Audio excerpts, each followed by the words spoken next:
थांजें बिलाइफ्रालाय माथो मा खालामदोंब्रा एकदमबारे खालामनाय सामब्राम पियास ना मा खालाम बिलाय हा सामब्राम पियास ना मा बियो माबा बिलाइ मोनसे खौरां मोनलै आदा बिदिबो खालामफिननायलाय मा गोदौ सोदौ बेयाव फैलायखो मोनसे खौरां मोनलै बिजनि चिरांनि माने हौवा गोमादों दा बेखौनो भिडिअ बानायना हरदों मा हौवा गोमानायखौल' भिडिअ खालामलाबायनांगौब्रा जानोथायलै मा जाबाय थायो मा सामब्रामनि माबायावहाय हौवा गोमानाय मा नाम गोमानाय मानसियालाय नामाथ' र' नायनांसिगोनसो माबा बिष्णु ब्रह्म ओमफ्राय सोरबा नुदों अ नास भिडिअ हरदों माथो औ भिडिअ हरदों बिजनि मंगलियान ओमफ्राय मा होनदों सामगामि आच्छा बिब' जागोन ना इयो बिब' औ बिमा बिफा गैला आच्छा ओमफ्राय 18 थारिखआव गोमादों थांनाय माबायाव आच्छा आं मा जाबावनाय खालामदोंमोन ओमफ्राय मानो बिदि गोमाबाय थायो एसे भिडिअ बानायदों मादैया थ' भिडिअ बानायखादोंमोन खालामनायालाय अब्लाबो आं बुंखाना होनोसै बेयाव रायजो राजाफोरखौ खुलुमबाय रायजो राजाफोर आंनि मुङा प्रकाश नार्जारी नोंथांमोना नायदों बिएम सेराप चेनेल आरो बिएम सेराप चेनेलनि गासैबो फेमिलि मेम्बार्सफोरखौ आं गोसो गोथारै बरनाय थाबाय दिनै मोनसे जाथाय जादों आरोबाव बेनो जाबाय बिष्णु ब्रह्म होननाय सासे ब्रादारा थांनाय 18 अक्ट'निफ्राय गोमाना दङ दिनै जानुवारि जाबाय माने डिसेम्बरनि ओमफ्राय बे समनिफ्राय गोमानानै मानसिया दासिमबो गैया बाट बिनि बिब'नि हिसाबै बुंनाय मथेब्ला बे सोरजोंबा बमब्राय जादों बे बाथ्राखौ मिथिनो मोन्दों खिन्थु रावबो गोरलै बमब्राय जाखाया बाट बाथ्राया बेसोखि न'खरनि एगेन्सै थाङोब्ला एसे प्रब्लेम जायो ओंखायनो न'खराव गोरोबलायनानै जिहेथु बिमा बिफायानो गैलाबा बिनि बिब'आनो बेखौ फेदेरबायब्ला अब्ला बिब'जों लोगोसे न'खरनि मानसिफोरजों लोगो नांनानै खामानिखौ मावनांगौ दिनै बिब'आ गोमादों होनना बुंदों बे मोनसे गिखांनाय फैदों बिनि बिब'आ जे बुंदों जे आंनि फंबाया गोमादों बेयाव लिरनाय मेसेज हरदों आरो बिनि गेजेराव थांनाय 18निफ्राय गोमादों आरो दिनैसिम मोनाखै गावसोरबो नागिरगासिनो दङ आरो सोरजोंबा बमब्राय जादों बायदि बेखौ जों आन्दाज मोनदों खिन्थु बिथांमोना फिक्स बाथ्राखौ बुङाखै आरोना दा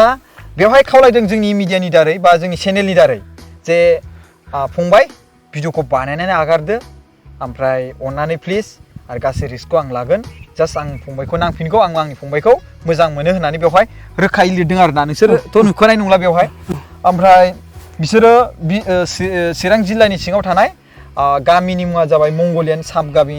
होनना बुंदों आरोना जाय गोमादों बिनि नामा बिष्णु ब्रह्म जाहैदों आरोना 40 बोसोरसो जाबाय खिन्थु हाबा जायाखै दासिमबो बिनि फंबायखौ बियो मोजाङै गाजा गोमजायै गावनो फेदेरनानै हाबाबो खालामनो नागिरबाय दायो बाट बे समाव बिथाङा मानि थाखाय गोमाखो माबोरै खारननि थाखाय बिथांमोनाबो खुनु दासिमबो मिथियाखै जायनि जाहोनाव बिथांमोना मोनसे भिडिअ क्लिप्सबो हरदों बे भिडिअ क्लिप्सखौ जोङो नोंथांमोननि सिगाङाव जों देखायनानै होगोन रायजो राजाफोर मिथिबायना बे मानसिखौ जुदि नुयोब्ला नाम्बार दङ बेवहाय 7086337012 आव खोन्थाहरनो खावलायदों रायजो राजाफोर नोंथांमोना आसा खालामो जुदि मानसिखौ नुयोब्ला बे स्क्रिनाव होनाय बिष्णु ब्रह्म ब्रादारखौ नुयोब्ला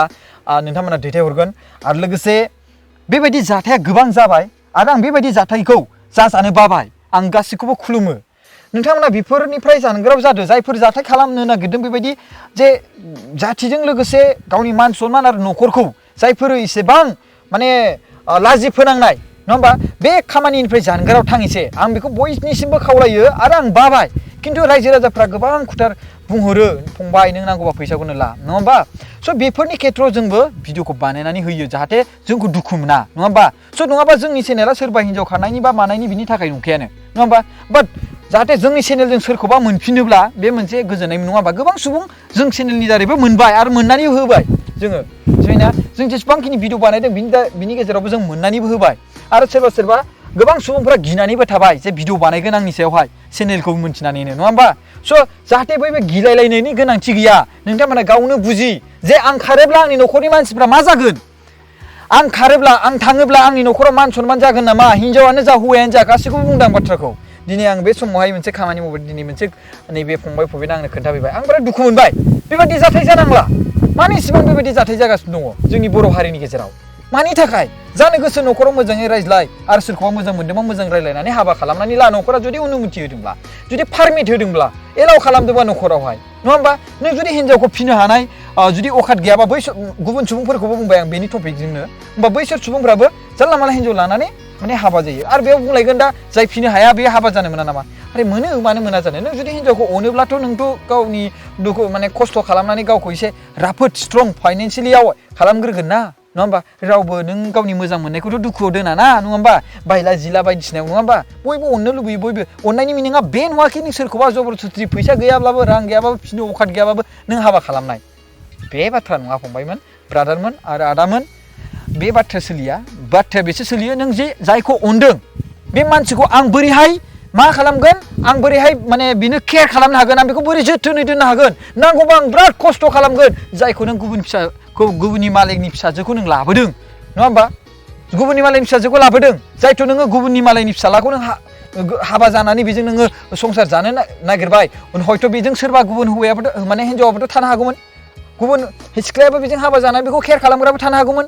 स' बे रेसपन्सिबिलिटिया सानैनावबो थानांगौ स' बाथ्राया दिनैना जाहैबाय सासे मानसि गोमादों नङा होमबा स' बे गोमानाय सुबुंनि नामानो बिष्णु ब्रह्म थांनाय 18निफ्रायनो गोमादों आरो बे सुबुंखौ नोंथांमोना जुदि नुयोब्ला अन्नानै बे स्क्रिनाव नाम्बाराव होनायाव कल खालामबानो जाबाय आरो लोगोसे गोमानाय सुबुंनि फट'खौबो आं नोंथांमोननि सायाव होबाय आरो लोगोसे बिब'नि जे भिडिअ क्लिप्स आं नोंथांमोननि सायाव देखायनोसै आरो लोगोसे स्क्रिनावबो होनानै होबाय स' बेनिखायनो आङो फिन खावलायो जे चिरां जिल्लानि सिङाव थानाय बे मंगलियान गामिनि बा सामगामि गामिनि जे बे बिष्णु ब्रह्म ब्रादारखौ सोरबाफोर नुदोंब्ला सोरबा गुवाहाटि सोरबा दिल्ली महाराष्ट्र बेंगालुरु तामिलनाडु चेन्नाइ पान्जाब अन्ध्र प्रदेश नङा होमबा स' जेसेबांखिनि जायगायाव सोरबाफोर नुदोंब्ला हायद्राबाद बायदिसिनाफोराव नुदोंब्ला आसामनि सिङावनो बहाबा नुदोंब्ला प्लिज कन्टेक्ट खालामबानो जाबाय जोंनि नाम्बारा गाहायाव डिसक्रिपसनावबो होनायनि दङ भिडिअखौ जेसेबां हायो नोंथांमोना बे भिडिअनि सायावहाय जि बाथ्राखौ बुंनायखौ सैथो मोनदोंब्ला बा नोंथांमोना मदद खालामनो गोसो जादोंब्ला जेसेबां हायो गोसारबानो जाबाय खुलुमबाय थेंक इउ खुलुमबाय आंनि मुङा नासि ब्रह्म गामि सामगामि बिष्णुगुथिया अबेहाय दंहैयो मास मोननै मानि जालायलांबाय न'आव फैदो न'आव फैफिनदो बिष्णु फंबाय आंखौ अननानै फैफिनदो जों नोंसोरखौ जेबो खालामा जेरावखि थाया न'आव फैफिनदो बिष्णु फंबाय नोंखौ एसे एनैब्लाबो फोरोंबाय जोङो बिमा गैया बिफा गैया होननानै जोंखौ मानो गालांखो नोंलाय जोंखौ गोसोखांनाय गैला नामा नोंलाय बिदानि फिसाफ्रानो बेसे नागिरफैगासिनो बाहेरायाव गेलेहैबाबो फैफिननानै सोंफैयो दादिया फैयाखै नामा होननानै नोङो बिमा बिफा गैया आलाय सिलाय अबेहाय दंहैयो फैदो न'आव फैफिनदो हिन्जावखौ लानानै फैदो जेरावखि थाया रायजोफ्रा मा बुङो जोङो बजबनानै लानोसै हाबा होनोसै थाबैनो फैदो न'खौनो होनानै होसोबोदो बिष्णु फंबाय